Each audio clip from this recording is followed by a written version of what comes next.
આજે આપણે RIRS એટલે કે રિટ્રોગ્રેડ ઇન્ટ્રારિનલ સર્જરી વિશે જાણીશું.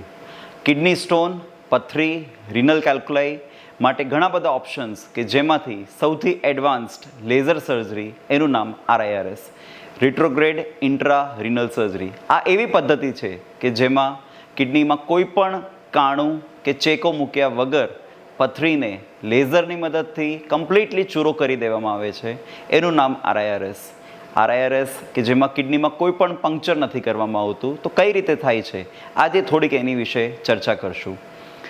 મારી સાથે આ RIRSનું દૂરબીન એટલે કે ફ્લેક્ઝિબલ યુરોટ્રોસ્કોપ RIRS મશીન છે જેના વડે આપણે RIRS સર્જરી કરીએ છીએ. આ દૂરબીન પેશન્ટના દર્દીના કિડની સુધી પહોંચી શકે આટલું લાંબુ દૂરબીન હોય છે કે જેના માટે આપણે કોઈ પણ કિડનીમાં કાણું નથી કરવું પડતું.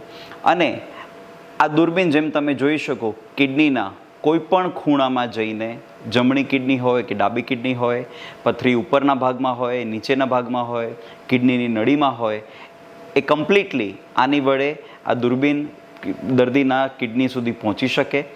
આને ફ્લેક્ઝિબલ યુરોટ્રોસ્કોપ કહેવાય છે કે જે દર્દીને પથરીની સારવાર માટે ઉપયોગી નીવડે છે. અને આ લેઝર મશીન છે જે SGVP હોલિસ્ટિક હોસ્પિટલ ખાતે અત્યારે દુનિયાનું સૌથી એડવાન્સ્ડ દૂરબીન અને લેઝર જેનું નામ છે TFL લેઝર, થુલિયમ ફાઇબર લેઝર.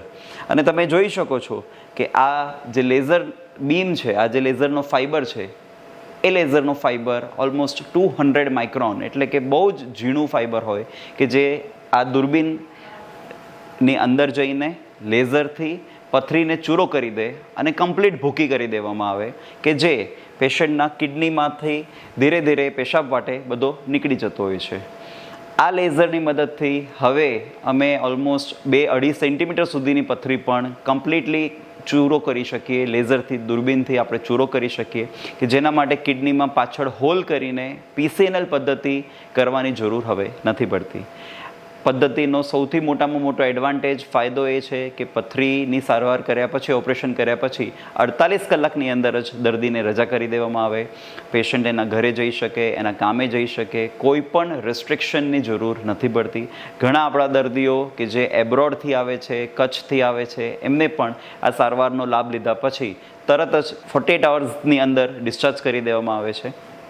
અને આ પ્રોસિજરમાં એક સ્ટેન્ટ મૂકવામાં આવે. કિડનીની કોઈ પણ પથરીની સારવારમાં એક સ્ટેન્ટ મૂકવામાં આવે. સ્ટેન્ટ સાંભળતા જ આપણને બીક લાગે કે આ કોઈ હાર્ટનો સ્ટેન્ટ હશે, પરમાનન્ટ સ્ટેન્ટ હશે, પરંતુ એ કોઈ હાર્ટનો સ્ટેન્ટ નથી. આ એક પ્લાસ્ટિકની નળી હોય કે જે પથરીના ઓપરેશન પછી મૂકવામાં આવે, દરેક દર્દીને મૂકવામાં આવે. અને એ પ્લાસ્ટિકની નળી ઓલમોસ્ટ 2 કે 3 અઠવાડિયા પછી કાઢી દેવામાં આવતી હોય છે. એ કોઈ પરમાનન્ટ સ્ટેન્ટ નથી. એ ફક્ત પથરીમાંથી જે ચૂરો થયો હોય એને નીકળી જવામાં મદદ કરે, કિડનીમાં જે સોજો હોય એને ઓછો કરવામાં મદદ કરે છે.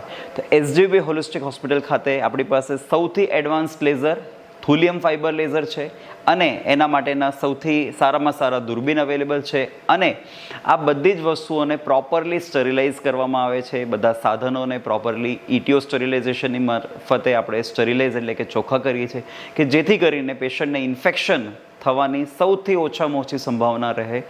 પ્લસ આપણી પાસે સરસ operation theatre, advance instrument, ICU backup ને બધી જ સુવિધા અવેલેબલ છે કે જેથી આપણે heart patient, kidney patient, liver patient અને એવા ઘણા બધા કોમ્પ્લેક્સ દર્દીઓની પણ સારવાર કરી શકીએ કે જેથી એમની સારવાર શક્ય થઈ શકે, એમનું રિકવરી બહુ જ સરસ થાય અને એ પેશન્ટ્સ એમના કિડની સ્ટોન માટેની પીડાથી મુક્ત થઈ શકે.